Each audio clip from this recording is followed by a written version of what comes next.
Guys, আজকে আমি কই মাছ ভুনা করব। প্যানটা গরম হয়ে গেল, আমি প্যানে তেল দিয়ে দিলাম। তেলটা গরম হয়ে গেল, এখন আমি মাছ দিয়ে দেব। আসসালামু আলাইকুম গাইস, আপনারা সবাই কেমন আছেন?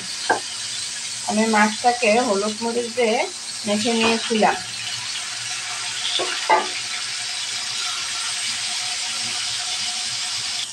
মাছ একটুই ভাজা হয়ে গেছে, এখন আমি মাছগুলো উল্টে নেব। মাছগুলো আমি হালকা ভেজে নিলাম।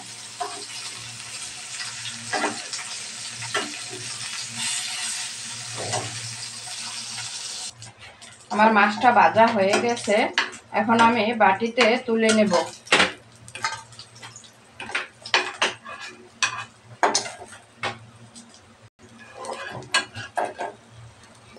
মাছ রান্না করার জন্য আমি প্যানে তেল দিয়ে দেব। এখন দিয়ে দেব পেঁয়াজ কুচি আর কাঁচামরিচ ফালি। এটা আমি ভালোভাবে পেঁয়াজটাকে ভেজে নেব।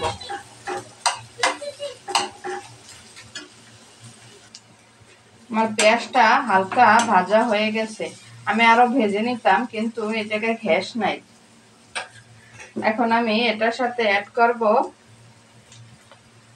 হাফ চা চামচ হলুদের গুঁড়া,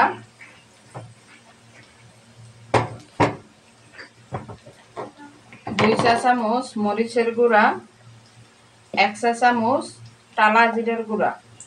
এখন আমি একটু পানি দিয়ে দিব, নাহলে মশলাটা পুড়ে যাবে। পানি দিয়ে মশলাটাকে আমি কষিয়ে নিব।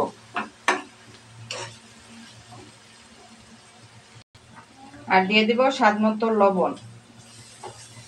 মশলাটাকে আমি ভালোভাবে কষিয়ে নেব। আমার মশলাটা প্রায় কষানো হয়ে গেছে। মশলা যত কষাবেন তত তরকারির স্বাদ বেড়ে যাবে। এখন আমি এটার সাথে অ্যাড করব মাছ ভাজা আর একটা টমেটো কুচি। এখন আমি ঝোল দিয়ে দেব মাছটা সিদ্ধ হওয়ার জন্য। মাছটাকে আমি ঝোলের সাথে মিশিয়ে নেব।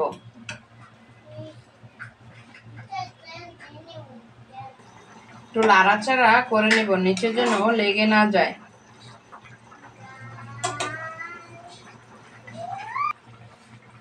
আমার মাছটা কিন্তু অলরেডি হয়ে গেছে, দেখুন কত সুন্দর কালার আসছে।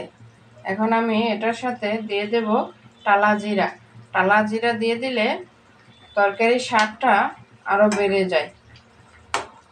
আমার ভিডিওটি যদি আপনাদের কাছে ভালো লেগে থাকে তাহলে শেয়ার করে দিবেন আর কমেন্টে জানাবেন। আল্লাহ হাফেজ।